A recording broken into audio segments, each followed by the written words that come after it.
This is a story of when I bought my first house, and actually the only house I ever bought. And it's try and keep this short, but basically, I was kind of looking to buy a house. I really wanted to buy my own house. I was living in North Hollywood on Whipple Street in North Hollywood, and I just wanted to buy a house. And I know Terry, my boyfriend Terry, knew I was really wanted to buy a house, and so it's kind of like, and he happened to find an ad in the newspaper about an auction. And the houses that they were HUD repo houses, and there was a whole bunch of them. I want to say there was like 400 of them. I might be off on that.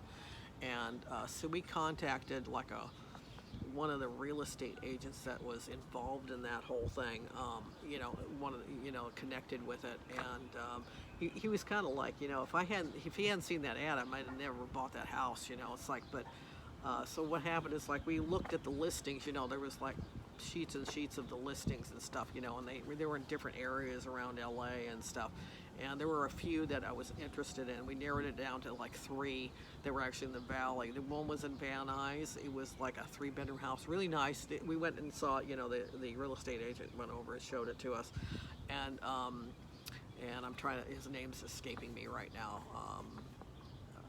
Shoot. Anyway, so we went and saw the one in Van Nuys. It was really nice, didn't need any work. And then there was one in Granada Hills that still had some earthquake damage. And this was in 1998, by the way, that we were at the end of 98 where we're looking at these. The auction was actually in January, like the first week or second week of January of 1999. So it's like, then the one in Granada Hills was a nice home, but it did had some earthquake damage in the back. It had a swimming pool that didn't have water in it, and had quake damage to it. But it wasn't really horrible or anything. But that was a nice home. That was a really nice home.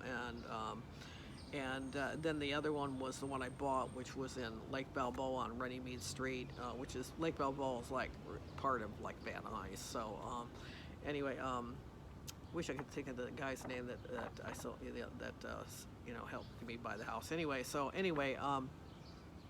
we got all prepped and everything and ready. It's like, one of the things we had to have was I had to have a $3,000 down payment. So I managed to.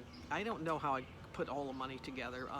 Some of it I may have borrowed from my dad, but it's like I managed to get together $3,000. And so the day of the auction, the interesting thing is, like, the house that was that I probably wanted the most, at least at that time, was the Van Nuys house. It was really nice and 3 bedrooms and didn't need any work. There was like a money that it's like there was like a threshold or something. It's like, I don't know what you want to call it. That if it went over a certain amount, even $1,000 over that certain amount. Then you had to, it's like then there was a problem, an issue with like having to have the money to, be able to qualify for the HUD. So anyway, the first one was probably like, I don't know, let's say it's $120,000 or something. It went over that.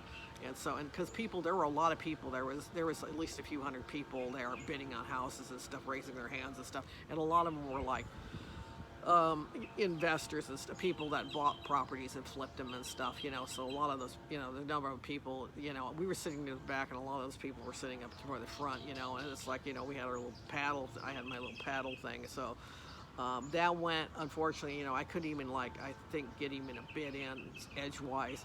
And then what happened? Then the next one that came up was the house I bought. It was the one on Runnymede, and it's like I started bidding on it and stuff, and it was, I think the threshold, I want to say it was like $114,000, something like that.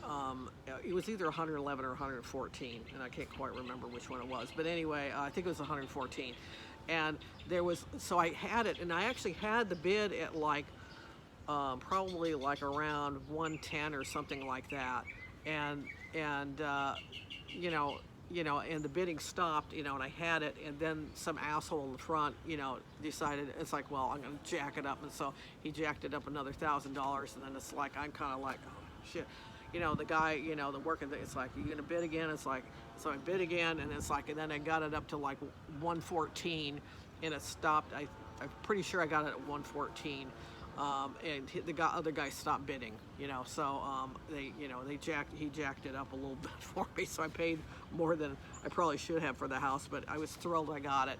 I was very happy. It's like, they had like a backup, apparently the real estate agent, Daryl, I want to say his name was Daryl. Anyway,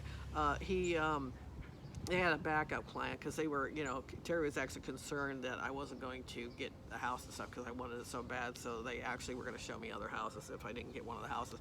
And the interesting thing is, like the Granada Hills house, I think it was like one of the last ones, the very tail end of the bidding thing.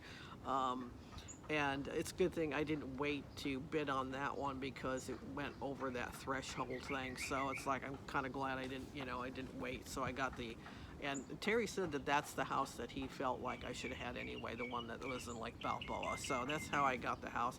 And then I went through what I call escrow hell, because usually escrow closes in 30 days. I was in escrow for 70 days. I had to pay to stay in escrow so I could get the house.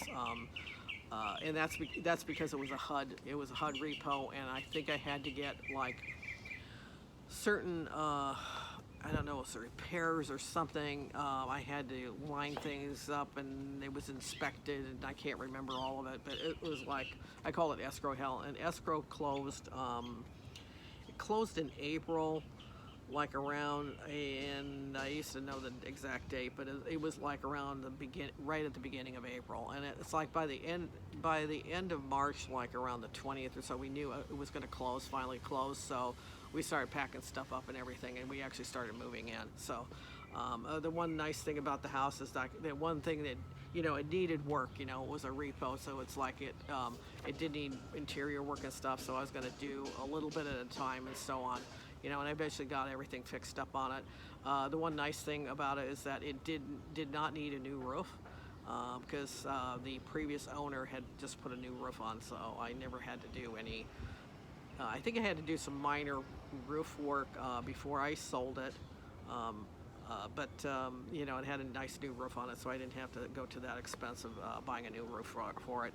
And I sold it in, actually, it's like I was there 12 years, and I sold it like in escrow closed on, it closed in April, like 12 years later. So it's like I moved out, and of all the places that I've lived in, that was my favorite place to live, and I still miss that house. I still think about it. I try not to think about it, but I do miss it. But it was time to leave, and I'm kind of glad I did sell it when I did, in a way, because I probably would have had problems, because my business went downhill with that last recession. So it's like I could have had some serious problems paying the mortgages and stuff. So anyway, that's how I bought the house.